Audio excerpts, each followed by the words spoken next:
the care side, right, should be threaded into the initial sales process so that you're setting this person up for long-term success. And then then sales should then be threaded into the care process, which is the inverse later, right? Because you're having to convince people. I mean, you're always selling when you're trying to make people change a habit or break a belief system or change their mindset. All of that stuff is essentially sales, but it's sales from a place of caring.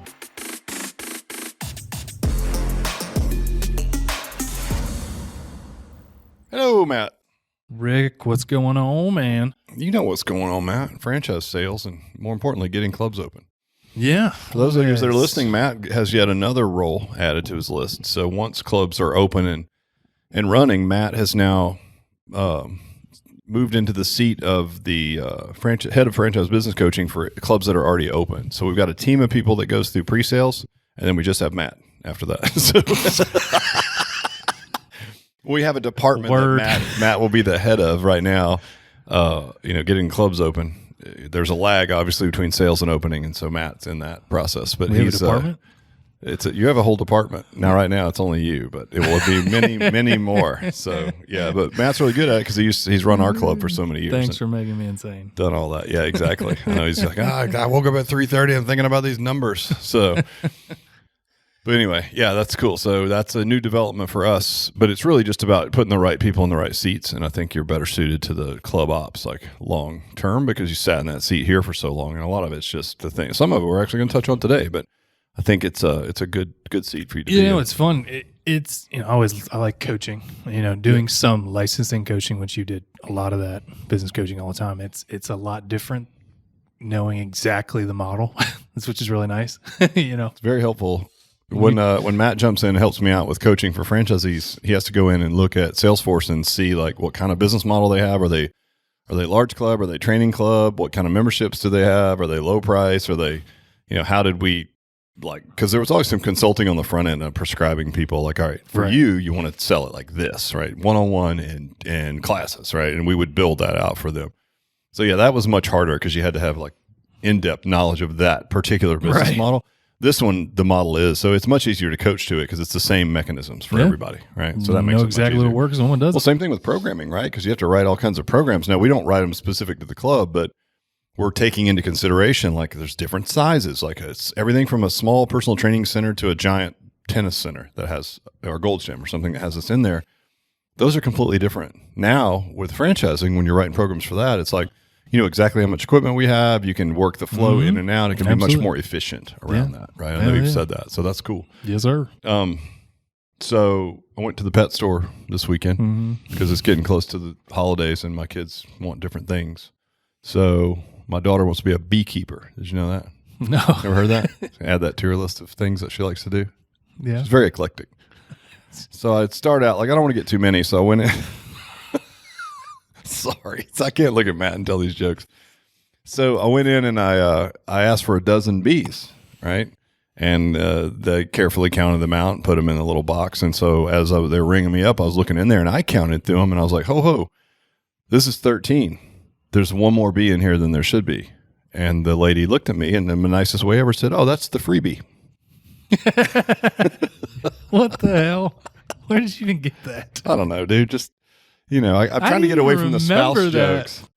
I've got a lot of memory for odd things. You need something to do, man. I know, I do. Now, I've got a giant head, and there's a lot of gray matter in there, and most of it is absorbed with useless information. But it stays in there forever, as you know. Oh, my God. What was the invention that helped us see through walls? Windows. So stupid. That's literally all I could store. That was it. God, you really are busy. It was hard. I believe you now. I almost forgot sitting down. Between those 7 words. One side of the conference table and the other. What's the thing in the side of a house that's made out of glass? Oh, yeah, a window.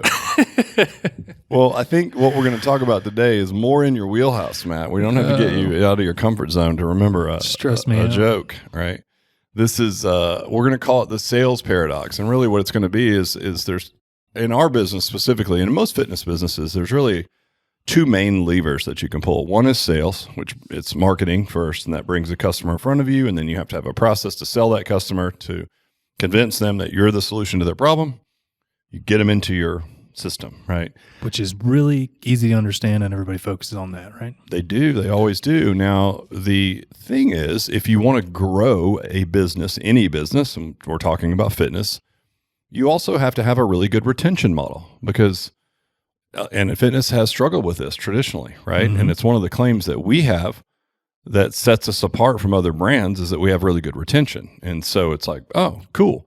Because if you want the groundswell of clientele, right, to grow and fill up your gym, you're probably not going to get there if you're putting, water in a leaky bucket. So you've got to plug those holes, which is the retention side, and you have to sell. And I think the paradox between the two is we typically, when we're working with franchisees, or in the past when I was working with licensees, you have different companies or different brands or different, even within the same brand, different individuals that are strong at one or the other, right? So we're going to talk a little bit today about the paradox between sales and retention, and maybe just to put a different lens on it. One's like sexy and one's work. Boom. Or short term. I mean, really. Honestly, dude, yes, like you just hit the nail on the head. One of them is like, there's gamesmanship. It's like turn this on and this, and there's metrics around it. And the other one is just, it's the 20-mile march. It's showing up every day. We have all these soft touch systems built in our business. So it's showing up and doing those, right? But what's interesting is if you're a sales-minded individual, you really struggle at times to understand what that concept that you just said, especially to the person that likes sales. Like, okay, great. You're that person. That's sexy and easy for you to understand. To you just can outsell any kind of churn, but I will tell you that you can't, and it's expensive, and it's not the way to do it. Right. But the other part, the retention side of the formula, is much harder because it's about what we've often referred to here as the 20-mile march, which is show up every day, run your 7 core tenets, know everybody's names, take care of them, celebrate their wins, all the little things, right, that go on the care side. Those are harder to do. And especially if you're sitting at like an investor level, or maybe if in the past, if I was talking to a guy who owned like 10 giant health clubs, it was always about sales. And they never wanted to dig into like the people problems that they may have around the retention side. Did anybody really have an answer to that, or they just didn't care? A lot of them? No, probably not the good ones. No, I mean, honestly, most of them just created so much sales, momentum that they would just offset their crappy retention with a massive amount of sales. Yeah. And that's one thing if you're a $10 a month gym, right? But if you're a personal training center, like, geez, just the name on the door implies that we're going to take better care of you than someone else. Absolutely. The price threshold is high compared to those other types of concepts. So the price itself is stickier, and as we know, psychology proves that if you pay more, you'll appreciate it more and you'll take advantage of it. So I would say that let's just look at our business specifically, like which is more important. And I'm just going to say it's probably 50-50, but I think it comes in phases. Would you agree? No, absolutely. I mean, that's kind of hence why we talk about putting me in the role I'm in, right? 100%. Yeah, 100%. Because there's a point in time where it's all about sales. And in our case, that would be in the pre-sale. Mm-hmm. Then once, once Matt's taking over, you've been open for 3 months, the dust is settled from your pre-sale, and now you start your 20-mile march of like making sure that the coaches are providing the best experience possible and all the other things that come along with retention. That's when you need to switch gears. And so what's interesting is we work with franchisees and we've worked with organizations who are stronger on either side of that. Right. And I would say that you need both equally. Would you agree? Oh, yeah. I mean, absolutely. That's how we are where we are. Yeah, because if you're really strong in sales and you have a strong pre-sale, and then your actually delivery of the product isn't, your quality control isn't there, maybe your hiring processes aren't great, or you don't have the right trickle down culture, like you didn't get it fully when you were here, and then you didn't pass it down to your coaches, you're going to have higher churn than normal, right? Now we have seen our brand and not be strong on the other side, where like retention is amazing, but you're still going to have some churn. Even our claim churn would be 3% a month. And these are the type typically of that are like coach driven, where the retention and the delivery of the thing is amazing, but they struggled on the sales side conceptually because it's like, like there's plenty of customers, and they might even convince themselves that adding more volume to their business would somehow dilute the service that the current customers were getting. Like that's the justification at not leaning into sales. Very right? client-centric, everything, which that's how, again, you're hitting on why they have good retention. Yeah. And so not surprisingly, the ones who are really focused on the clients and maybe not as much sales have great retention, but they still don't grow their business. And the ones that are really great at sales have no problem selling, but they're on this inevitable, wheel of churn. And so really what it takes is understanding that both are equally as important, and that there's probably times in your business when you have to sell really hard. And then there's times when you'll have to focus more on retention. Now, I think what you said before we started the podcast was everything is retention. And I think were you speaking to that? Well, let me just let you tell me. So what was your thought in saying that? Everything is retention. Mm-hmm. I mean, sales, especially in our business, we're selling personal training, and how we even do a pre-sale, even after pre-sale, when you're signing somebody up, we teach and give people that much care and basically treat them as if they're a client right away. So and that's how you get retention.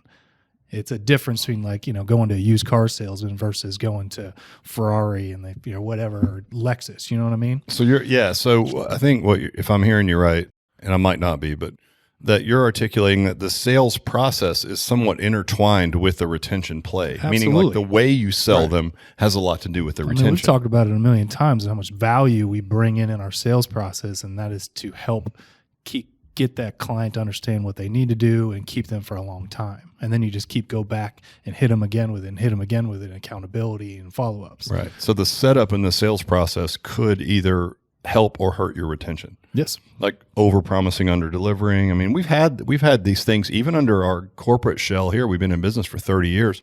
We've had directors that sat in that seat in the past that would promise things that were so outlandish. And we didn't learn till later, like, why is this particular person, when they're in charge, our retention ticks up by a percentage or something, right? Mm-hmm. It's like, well, when you really dig in, it went all the way back to the sales process where someone might say, well, I have a bad shoulder. And instead of saying, great, we're going to be able to work around that, they might make a promise, and it might be innocent, honestly. They might say something like, oh, well, we're going to fix that for you. Yep. They might not really mean that we're going to fix it, but when you say you're going to fix it, the client hears that we're going to fix it, right? So you set an expectation that's unrealistic automatically. Now, when that person, right, shows up to work out, and yes, they're getting to their fitness goal, but their shoulder still hurts 6 months later, like, well, he says he's going to fix it, right? Which never should have been articulated, because it's not true. Like, we don't necessarily fix pain. It can happen. Sometimes getting stronger and all that can certainly fix it, but we're not physical therapists, right? Mm-hmm. So, okay, so there's that. Now, what about the opposite of that, where, yes, retention is baked into the sales process, but isn't sales also baked into the retention process? And it sounds like we're just playing word games. I promise that we're not. Matt's laughing. No, I mean, why are you talking in circles? But what I'm saying is, if I'm 3 years down the road, and I'm a customer of Alloy, and Matt, you're the director there, and I take a trip to Italy for a month, and you're like, listen, I don't want you to quit. You've lost this weight. You finally feel good. You're able to go to Italy, and you're going to do this hiking trip while you're there. And all that's possible because you're coming here. Mm-hmm. So I'm going to give you some vacation workouts to do, blah, blah, blah, blah, blah. Then I come back, and I did a few of them, but not as many as I should have, which is human nature. Sure. And then for some reason, I'm just like, my body's inflamed because I've been drinking a lot. I've been eating a lot of pasta and stuff, and I don't do well with that, or whatever those things are. I've gained 10 pounds of water weight, and I come back, and I'm just like, bleh. So somehow in my mind, I'm convinced myself that this doesn't work, when really this meant I took a month off and ate my way across Italy, right? These workouts suck. Yeah. Well, go that far, damn. That's very sensitive about this, clearly. Yeah. Matt, he's like, oh, he's got PTSD. But if they somehow thought it wasn't, then you have to then, and I'm air quoting, sell them on the fact that, like, the thing that got you here before is still the same thing that we need to do now. Just right. Because you fell off the wagon, so to speak, doesn't mean that we can't get it back, right? So to me, there's like a million conversations that happen like that. We call it talking people off the ledge. Mm-hmm. And that's, like, I would say, almost the number one job in retention of the director is to, like, talk people off the ledge. Chief Salvation Officer. Oh, I like that. That's what it is. Yeah, that's a great term for it, because that's what it is. Because people, like, fitness is very emotional. It's very personal, and people will make excuses, and I don't say that in meaning that in a negative way. I think we all do it. We all tell stories to ourselves to make ourselves feel better about our station in life, whether it's professionally or personally or in fitness or whatever those things are. And so you can convince yourself of whatever you want. So if you don't really love working out, and that's most of the population for all you fitness people listening, you should know that, then it's not hard to understand how someone could come to the conclusion, even though it's false, that this workout doesn't work for them at this point in time. And it's really just because their lifestyle is taking a turn. Maybe their stress is up, or they've got a family member that's not doing well and they're taking care of them. There's a lot of reasons in our population that these things come up. I would say that having those conversations with them to keep them on board is selling, even though people that are more care oriented wouldn't see it that way. Would you agree, though? Isn't that sales? I mean, how about this? If you don't do what we talked about initially and create that, good expectations in that starting point session like we do you think that those conversations would be easy or hard? Like, would you keep that customer if you did a crappy job at the front end and just were hardcore sales, or would you keep them? Yeah, great point. I mean, you could be super voodoo sales, possibly, but I would venture to guess it would be easier for that person to walk out the door.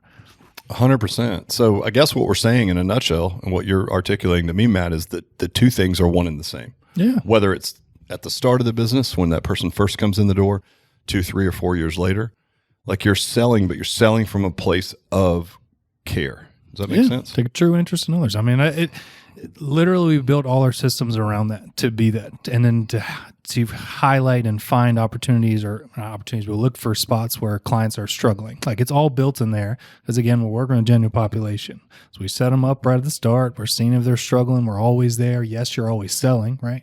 You're selling them back, but we created that opportunity by doing a good job out of the gate. Yeah. Good point. So I guess what we're saying is you need to do both. And one is not more important than the other. They're equally as important.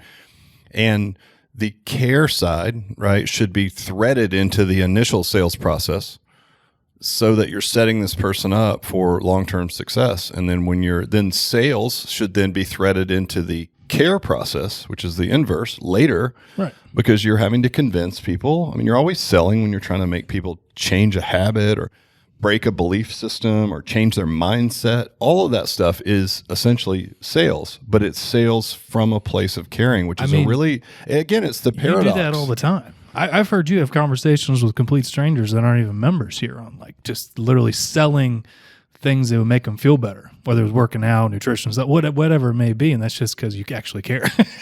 I really see it all the time. I really do. Like, and I think you've articulated this well. Someone that will do well in the fitness space, especially in the coaching fitness space, is someone that has a passion for just helping people.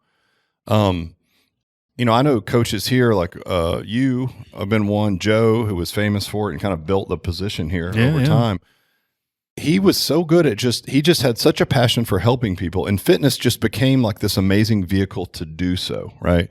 But he would do things like say somebody came in and they literally couldn't afford it. Somehow they had ended up here and it was just not in their, again, it's expensive, so it's not for everyone. We're not saying that it is, unfortunately. And so if he couldn't help them, he would give them advice on what to go and do, right? Because he really had such a passion for helping the person in front of him. Yes, he wanted to sell them, but he also knew if there was no shot he could sell them because it really just literally wasn't a fit. Maybe they were in their early 20s and they had gotten their first job and they're living with 3 roommates. And it's like, look, man, $300 or $400 a month, that's just out of my scope. Mm-hmm. He's like, great. Well, here's what I would do then. Based on your goals, here's what you need to do. Boom, boom, boom. As a matter of fact, I'll give you a couple of things. And back then it was printouts or whatever. I'll give you a couple of things to look at. And they were always super appreciative of that. Sometimes those people would then refer people in that could afford it, like people from their office or people in their family, like their parents or something like that. So it always came back to us in a positive way. But that was just an illustration of you have to first care about helping people by any means necessary.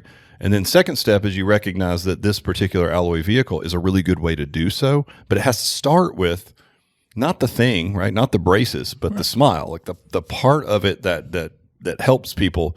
That's your driving force. And you just should feel fortunate to be sitting in a vehicle that allows you to do so. But if you're not wired that way, you're probably going to struggle, because if you're all sales and no care, right, you'll sell well, but you'll have a retention problem. If you're all care and you're afraid of sales because it's a dirty word, you'll have great retention, but you won't ever create enough. Keep all 13 clients, but never. The 3 people you have will last forever, but it's not enough people. So, and I think what we're learning is the art of coaching both types. And I think it's something we've always done well. And now we're learning how to do it well in the franchise structure, which is convincing the the gardener and the hunter, as we talk about. Right? The hunter leaves the yard and kills it. And the gardener, if you throw it over the yard, they'll take care of it forever, which those are two different types of people normally. But our goal is to teach the hunter the care side and why that's so important and why you don't want to oversell on the front end to get a yes. Yep. And because that will increase churn if you do that, right? You set the wrong expectation. And then teaching the gardener that you have to leave the yard every now and then and kill some things, because if you don't, it's like you're only taking care of a very few little things in your garden. So it's like you got to get out and do it. So I think for us, it's both sides. Now, we have a lot of systems built around both sales and care, and we understand this paradox, which is why we're talking about it and why we know how important that it is. What would you say is more important, Matt, the systems that are laid out or the culture that the company creates? I mean, if it's both, it's both. I'm just curious to get your thoughts on that. Well, culture is obviously like huge. If you can have a great culture, you can probably survive a lot of maybe messes in your system. Maybe right? You could say that. But so you're saying your customers will give you more grace if you have an amazing culture. I mean, we know this. We talk about this all the time in terms of just other gyms, or if there's another trainer in your area. Is like if they're really awesome and it's an awesome culture, your clients don't care what they're doing at the end of the day, right? Like it doesn't matter. Yeah, like we all know, like we've all seen people do training techniques that were questionable, but then you and I are able to zoom out over time and be like, listen, as long as they're not hurting people, if people love hanging out with them and they've got a great culture and they really care about them, it doesn't matter, because they're getting them to the gym 3 days a week because they feel cared about and they're seen, if you will. And so they show up and they're seen and they're cared about, and they're going to get in much better shape, even if they don't do their kettlebells perfectly or whatever the technique things are that we tend to split hairs over. So you really, I mean, ideally, if you do both, you're cooking with oil, but like if, one or the other, you might struggle. So I would say it's more of a culture, and the culture comes like when you learn, like when you came here, it was at the height of like all the best culture people that we had were all on the floor at the same time. And you kind of already had that wiring, internally, but then you came in and it was so easy for you to recognize it and adopt it. Whereas I think other people might struggle if they're just all business or, again, all care, right? You've just got to understand that healthy paradox between the two.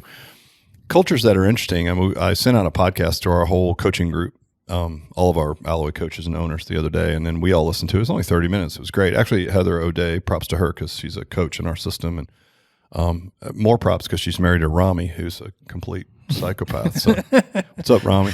He's been on the podcast a bunch of times. Yeah, we love to pick on him. Great dude. And Heather's wired the right way as well. So she listens to this podcast and says, wow, this is amazing. It's a guy who was telling a story about being in the restaurant industry.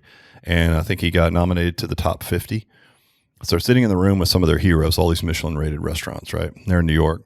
And they were like, where do you think we're going to come in? And his partner was like, I think we're coming in 27th. He's like, I think we're coming in 30th. And they were the first name calls. They were actually 50th out of 50. Now, still they're in the top 50, but they didn't think they were going to finish last.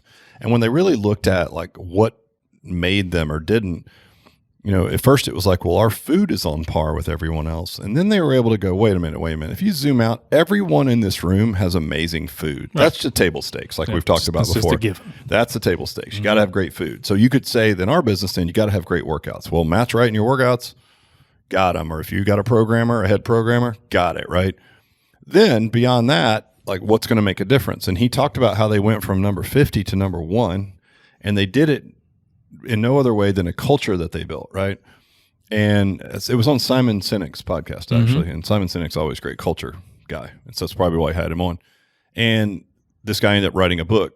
Simon Sinek published it, I believe, and helped him edit it because he convinced him, like, you need to write a book about this. But one of the stories he told I thought was great, where he had some people in town and the wait staff were asking, like they would ask these really personal questions, like, what are you doing here? And they're like, oh, we wanted to eat here. We're from out of town. And he's like, well, what else did you want to do while you were here? Right. And it just so came out in the conversation that like, oh, I never got a chance because we fly out tomorrow. I never got a chance to try like a dirty water hot dog, which is like a street vendor hot dog from New York. And it's kind of a famous thing. Like you just want to have one if you're there, especially if you're there for a culinary tour or something. Right. And so this guy was like, okay, great. So then he goes back to the kitchen, gets this idea, goes out into the street, buys some hot dogs, brings them back in. Now, mind you, this is a Michelin rated restaurant, and then convinces the chef to serve it. So they like slice it up or whatever, and he takes it back to they make the presentation look nice, but it's nice, dirty it's a street hot dog, right? And he sets the plate down on the table, and he said, I'll never forget the looks on their faces, and their reactions were unbelievable. Like, just they couldn't believe it. Like, and he said, and then I knew right then that was it. That was the thing that would take us from number 50 to number 1, right? And so then he went on to tell other stories about like just little things they can do to systemize it. And these are the things that we have in place as well, where it's like, I think they learned like some sign language. It might have been actual sign language or just internal signs that they put out, like baseball signs or something, for like whose name was coming in next. And so when you walk in the restaurant, there's not someone standing behind. Yeah, there's no booth. Like a booth or a podium. Yeah. They're just standing there to greet you as a person would if you were meeting them for the first time, and they shake your hand and they know your name already. But that's all driven by a system, right? Where someone behind the scenes has created this, he said, it's very simple, like rudimentary system, but it's such an impactful thing for your first impression in the restaurant. So I think both things are at play. There's a system, which we talked about. Now has systems for things that were a revelation from the hot dog, right? So he took that and made a system out of it. But also everyone on the team buys into the culture of it, because it's one thing to build the systems, but the adherence to them and the passion in which those systems are delivered is the most important thing, right?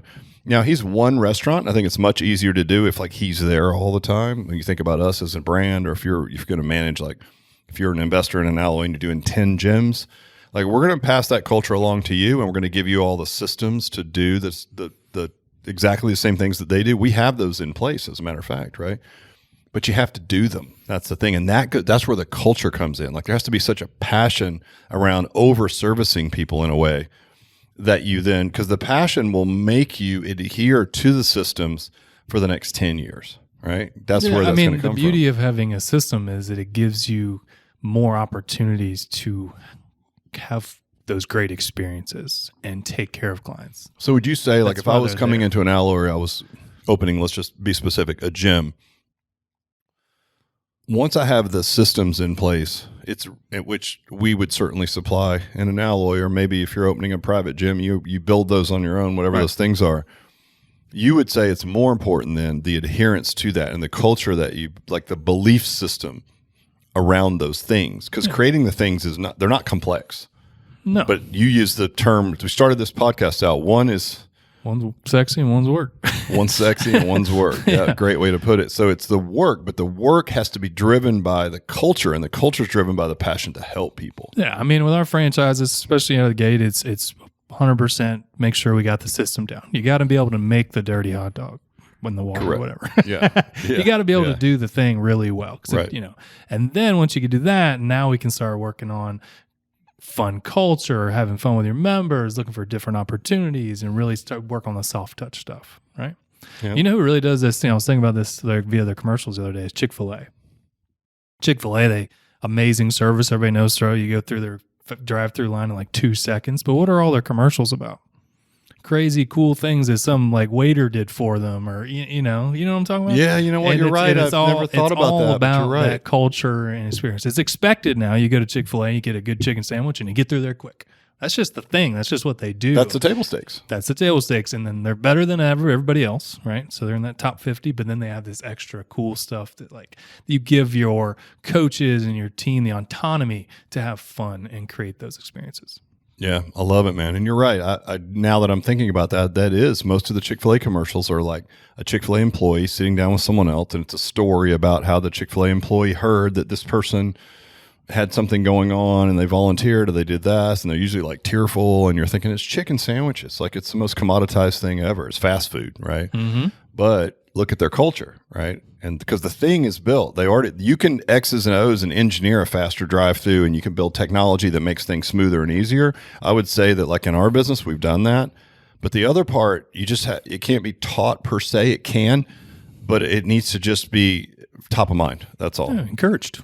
Well, think about the things we have in place. Like top people do it. Like, I was, brought up in this place watching you guys do those special things for other clients, and then I do them. I mean, that's how it goes. Right.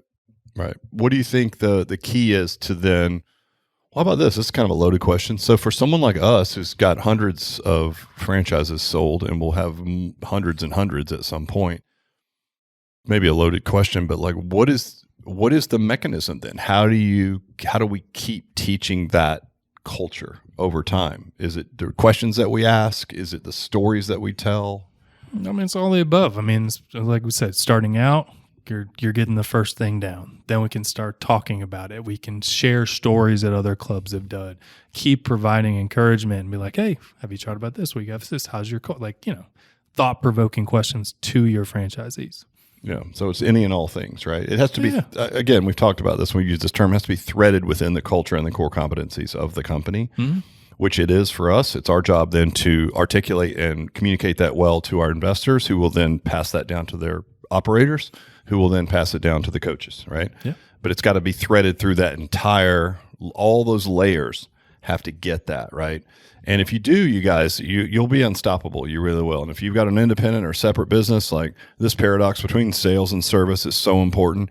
It should be intertwined through the entire process from start to finish. And if you can do that, you guys, you're going to have an amazing business. Even if you're not in fitness, honestly, this applies to almost any business, certainly service-based businesses, food, or anything like that. So I hope it helps. And thanks for your input, because that was really valuable, because I know you sat in that seat doing both sales and care, which is that role, by the way. That's the operator, right? They got to be a bit of a chameleon. They got to be able to do both. So of all people that have to understand it, it's got to be that individual. So yeah, good stuff. Word. Terrible joke, but good stuff. Everybody forgot about that already. Peace.